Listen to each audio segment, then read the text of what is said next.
What is the Iberian pig? Well, it's a marvel, and no one knows who invented it. It's a machine. A machine for making healthy meat. It's a machine for processing the Earth's products. And what's more, those who have the pleasure of consuming it are delighted by its incredible flavor. It's perfection. It is the reason that 3 million hectares of Spanish soil have been kept just as they were when our ancestors lived here 2,000 years ago. This is not something new. It has been around for many, many years.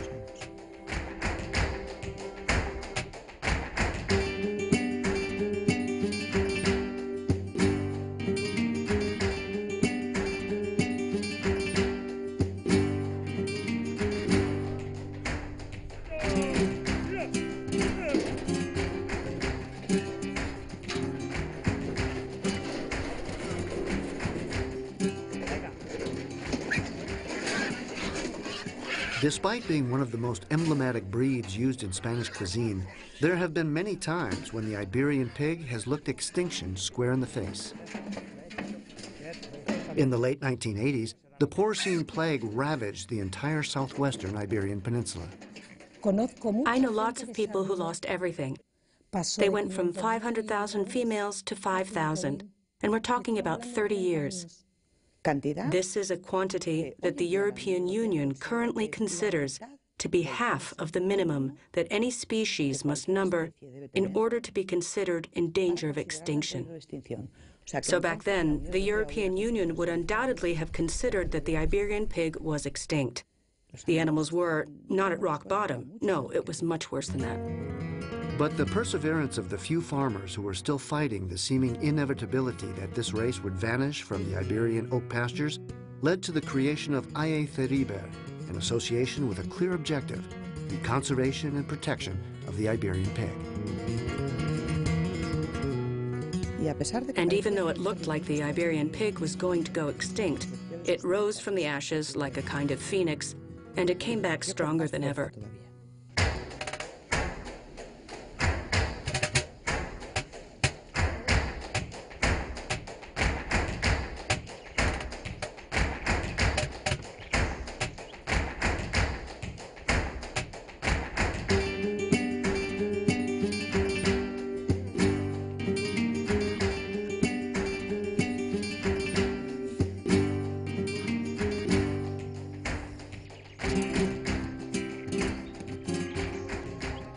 The porcine plague may have been defeated, but today our Iberian pig is facing a new enemy.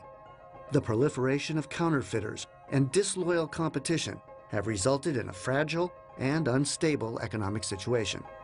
Just like the plague did in its day, the battle for the term Iberian ham has once again placed the Iberian breed on the brink of extinction. I think in general consumers are not very well informed. When you cross a male donkey with a horse or a female donkey with a horse, what you get is a mule. They don't call it a horse. I have a horse. No, actually, sir, what you have is a mule. Well, here, when you cross an Iberian pig with another animal that is not an Iberian pig, it's called an Iberian crossbreed, which is what it has always been traditionally called in the sector. But now the label reads Iberian ham. And the names are almost the same. One is called pure acorn-fed Iberian cured ham, and the other is called Iberian ham. And when someone buys a ham, they say, I bought an amazing Iberian ham. But hey, both last names are missing, acorn-fed and pure. In the end, lots of times there's advertising for the company, and what a coincidence. You always see these fantastic pigs, pure Iberian pigs, grazing in oak pastures, eating acorns. Well, if that's not the truth, if that product isn't pure Iberian or free range, or anything like that, well, sir, that's called false advertising. So that's why we have to fight, come hell or high water, against these mega producers. Outfits that are able to work any place in the world, that have nothing whatsoever to do with the traditional sector of Iberian ham, nothing to do with, say, the skill involved in raising a pig and producing a ham. What if I could talk with a powerful government figure? I'd take him on a walk through the countryside, and I'd show him how we raise purebred Iberian pigs. I wouldn't have to say anything else. He'd see everything in just one morning. Less than that, in an hour.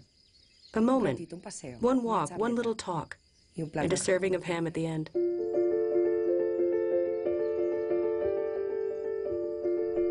But what is an Iberian pig? If we look closely at their care and conservation, our first task would be to determine and clarify the specific characteristics of the breed.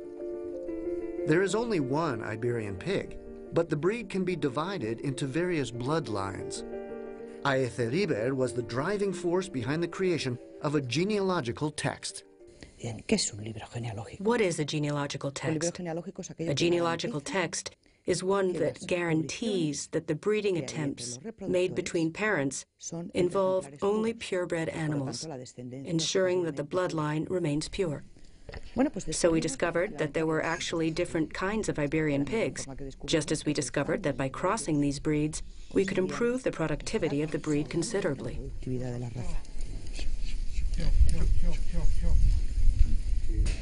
There are 3 breeds that are in danger of extinction. The Negro Lampiño, whose name says it all. Lampiño means hairless. How can you identify this breed? Well, apart from the fact that it has absolutely no hair at all, if you had the opportunity to try this kind of ham from a Negro Lampiño, you'd probably say, wow, there's so much fat in this ham. They just sold me a bunch of fat for the price of meat. But then you'd have to taste it. And when you tried a slice of this ham, a thin slice at room temperature, never chilled, you'd smell it and you'd taste it. And you'd say, that's the most extraordinary salt pork. That's Lampiño. That's when you'd truly know what a Lampiño is. I'm sorry, but you have to buy the ham. The Torbiscal is the big macho male, the most powerful of all. It's the one that doesn't overshadow anyone from a production point of view. Certain Iberian bloodlines were crossed, and on occasion the hoof was streaked with white. And there's a saying in Spain, a pata negra expression, that can be applied to Iberian pigs. This is a pata negra. Well, this Torbiscal doesn't always have black hooves. It's ugly. The Torbiscal is the most productive Iberian pig. It's the one with the highest industrial value because it yields the highest quantity of meat. But it's a pity because it's also the ugliest, the most unpolished. It's the one that has bright red hair. It's the one that, because it's bigger, it doesn't have such a narrow hoof, because in order to carry its own weight, it has to have sufficient bone structure, and its bones have to have a sufficient heft. That's the Torbiscal. And it's the result of what can be achieved by breeding selectively within a pure bloodline, without admitting even one gene of foreign blood. And that can be done. It is done. And we just need this to be recognized. But I'm sure that the day will come when it will be recognized and they'll say, hats off.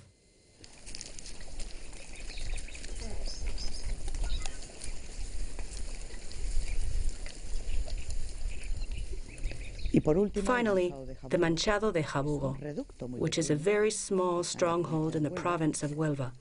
It comes from a cross of other bloodlines that existed in their day in that setting, and it's unique because it has spots.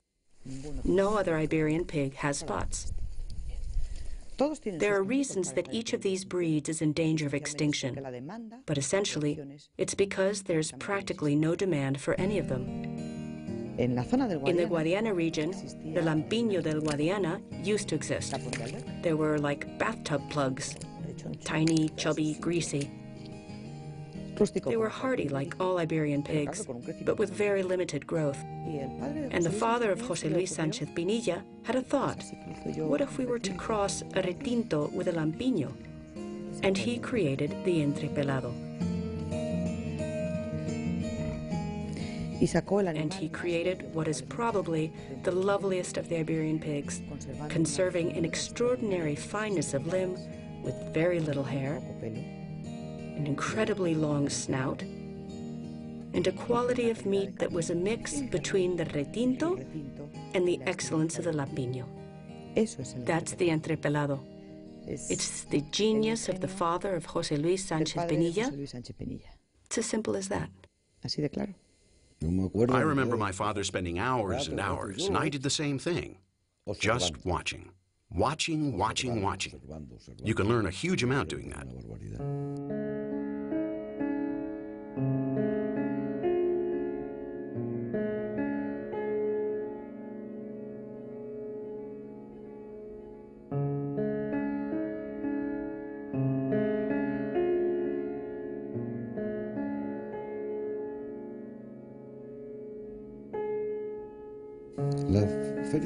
The livestock fair in Zafra has always been a reference point. Herds of pigs would come from all over the southwest. They came on foot.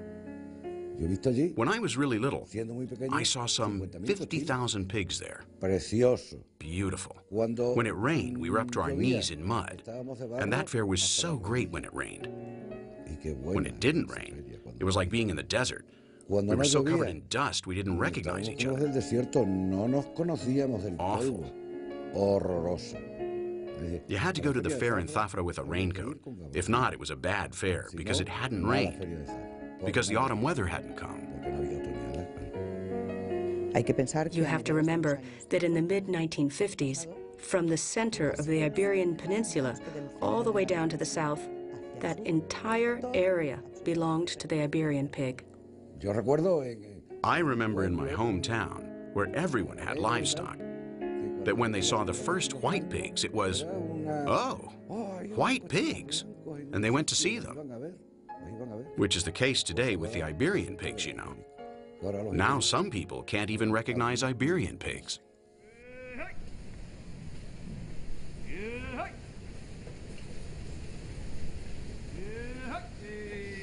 The retinto is the most numerous group. The retinto is the Iberian pig par excellence, the perfect variety for all kinds of terrain, farms, handling.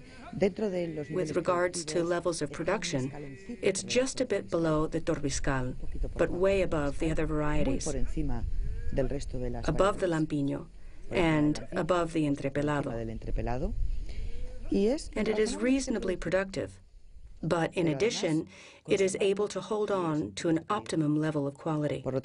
So any outfit that wants to maintain productivity levels within reasonable limits will probably work with the retinto.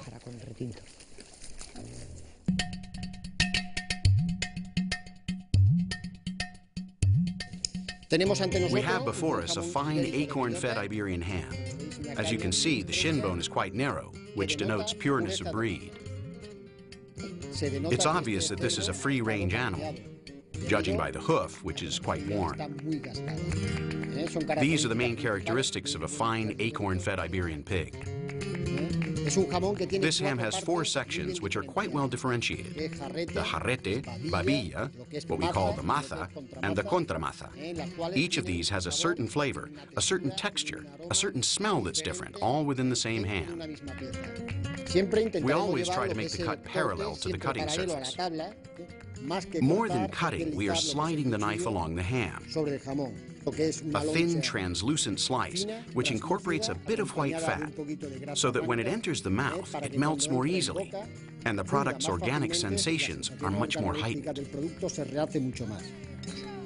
For me, this is everything. The use of the pasture, where we have been making this product for nearly 150 years.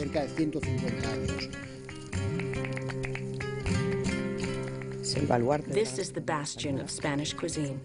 It is a product that cannot be compared to any other, and it is impossible to make it in any other place other than the southwestern Iberian Peninsula.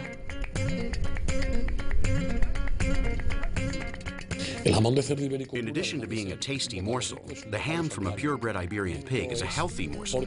And this is because the animal is fed solely on acorns while they're being fattened. The animal begins to eat acorns when it's 14 months old and weighs about 90 kilos. And 4 months later, it's 18 months old and weighs 160 kilos. Throughout this time, it feeds almost exclusively on acorns and grazes freely. For me, the mata is the part that feels the best in the mouth, that smells the best. When tasting, we take a slice, and the first thing we do is smell it. Already it shows us a range of sensations, of magnificent aromas. Secondly, we take the part which is white fat and we squeeze it with our fingers, finding its melting point. We see it melt between our fingers. In the mouth, we see that it melts quite easily. It gives off sensations. The flavor remains unchanged once you've eaten it, after you've swallowed, but the flavor lingers. The final product must be rich in omega-3, in omega-6, and omega-9. It's heart healthy. It's a powerful antioxidant. It has a low percentage of salt, and it makes up part of the Mediterranean diet. Our process begins in the countryside. First, we practice genetic selection with our animals, including not only our boars, but our reproducing females, in order to ensure piglets that have the purest bloodline possible. Well, what we handle is the slaughtering process, the quartering. We carve out the lean meat, some of which is for immediate consumption, and some of which will be cured. In the case of cured ham, what we would do is make a cut through the fat. Then later we would salt it and keep it at a temperature of 3 degrees Celsius with 90 to 91% humidity. And finally, we would start the curing process, which is done naturally in the curing room. There is a critical point, which is the moment of the tasting. This is when the master ham curer tastes each of our hams one by one, in order to see if the ham is developed adequately, and to make sure it is in perfect shape before sending it to the final consumer. So what should consumers do? First, they should read the labels on the products they're buying. I'm talking about ham here, the front leg, the loin, and fresh meats. They should look for information on the product's breed of origin, which according to the current law would be pure Iberian ham or Iberian ham. That's actually wrong, but it is what it is. It might be bellota, recebo, cebo de campo, or cebo. These are the 4 categories that tell us how the pig was fed. An acorn-fed pig is one that spends the last 4 months of its life grazing and feeding exclusively on acorns. If for some reason the pig does not fatten adequately, it is legal, in the category of recebo, to supplement its diet with fodder. Algarve is made up of more than 1,200 companies with different types of livestock practices. From those that focus more on extensive traditional methods for raising their herds, where they must provide up to 2 hectares of open land for each pig, to those producers that use a more intensive method, raising their animals in barns where they are given only feed.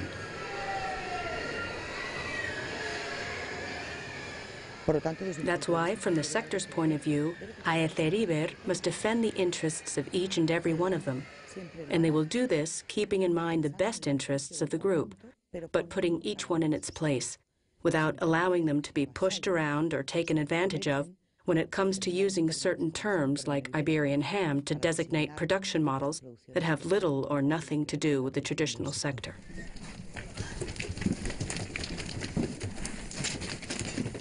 An exhaustive pursuit known as traceability makes it possible to know the breed, alimentation, and livestock exploitation as determining factors in the quality of the product.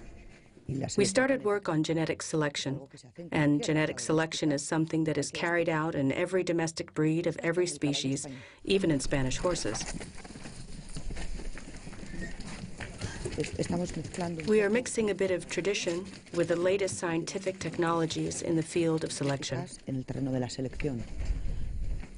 We're talking about selecting for determined productive characteristics so that the sows will be more prolific and will have more piglets, or that the pigs we sacrifice will have a larger back leg or foreleg. This is always of interest to the industry, which is logical. Or even to determine genetically, or with genetic markers using DNA analysis, that this in fact is a purebred pig. It has no genes from other breeds. And in addition, to locate what are called determined productive characteristics in the DNA.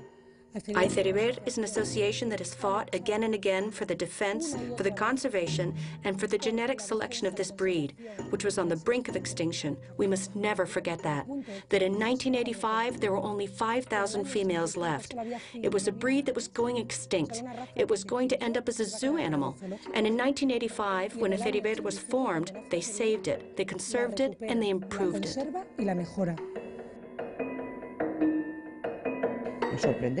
The amazing thing is that these farmers are willing to work with something as complex, something that requires as many resources as genetic selection.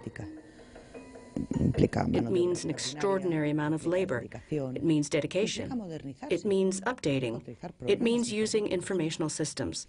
We have to remember that the world of the Iberian pig is the oak forest, the land where you write in a notebook with a pencil. The Iberian pig is an animal that comes from a mother and a father of the Iberian breed. And a crossbreed is an animal that comes from a cross of two breeds. And Extremadura must continue to fight because we have to be truthful here. Iberian is Iberian, and crossbred is crossbred. It doesn't have to say pure. That would be redundant. We can't ever lose the level of adaptation and rusticity of the Iberian pig, nor, of course, the quality of its meat. And even though there are farmers that cross their animals with the Duroc breed in order to directly improve their output, they know exactly what they're doing, and they keep doing it anyway. They're all free to do it, of course. But just as they improve the quantity with the Duroc breed, they are doing direct damage to the quality of the meat. I would say proportionately or progressively. I mean, I would take the numbers and square them. I wouldn't just double them. It's another matter whether the consumer is smart enough to be able to tell the difference. If we crossed an Iberian pig with a white pig, what we'd get is a mutt. But the Duroc breed has a double advantage. The first thing is that they have black hooves, and of course, pata negra still means something very important in our sector, and is even more important for consumers. The second thing is that it has a level of fat infiltration that keeps the Iberian part from deteriorating excessively. I've said this many times, and not just recently, for a long time. There are good farmers and there are good industrialists, bad farmers and bad industrialists. Put the thing you're interested in the birthing stall. Duroc, stud. No. Give me a purebred. I think there's a lack of control on the part of the Spanish authorities. They're the ones who have the quote-unquote absolute monopoly of the Iberian pig. The interests are huge. The strongest of these are the smooth operators.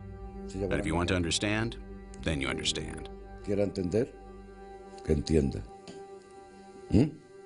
If the Iberian pig vanishes from the oak groves, and in the situation we're in, if there's no alternative, the oak groves could easily be abandoned. And this is an ecosystem which is unique in all the world.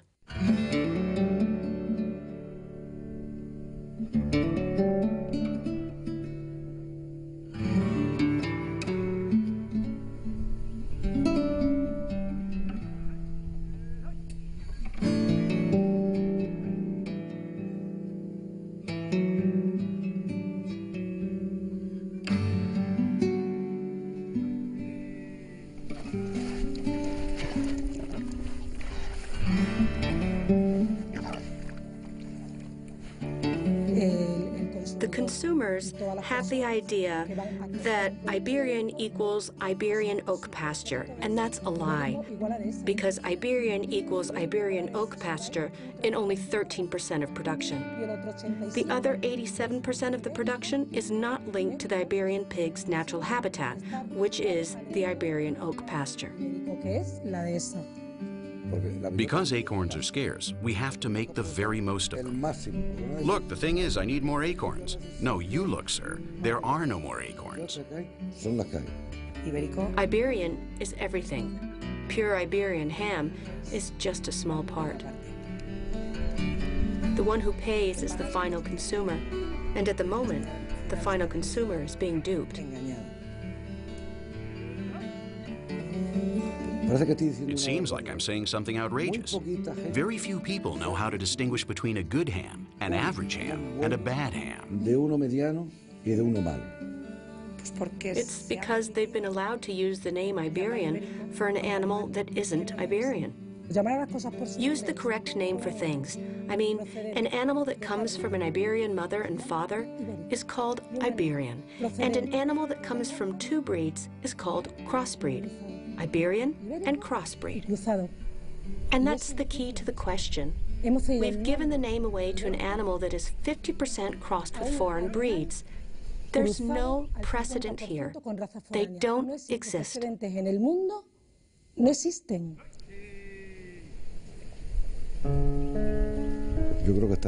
I think we're looking at a time when we'll probably have to give up the business, the hobby, the pigs, the acorn pastures and everything. Because we're in a situation that is very serious, very bad.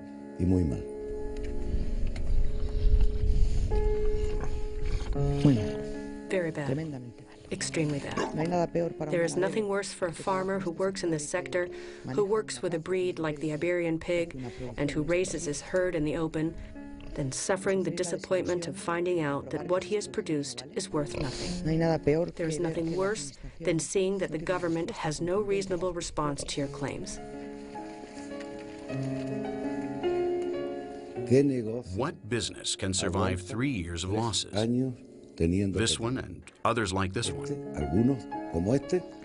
But we're eating up the assets left to us by our grandparents, our great-grandparents, our parents, and our own work. No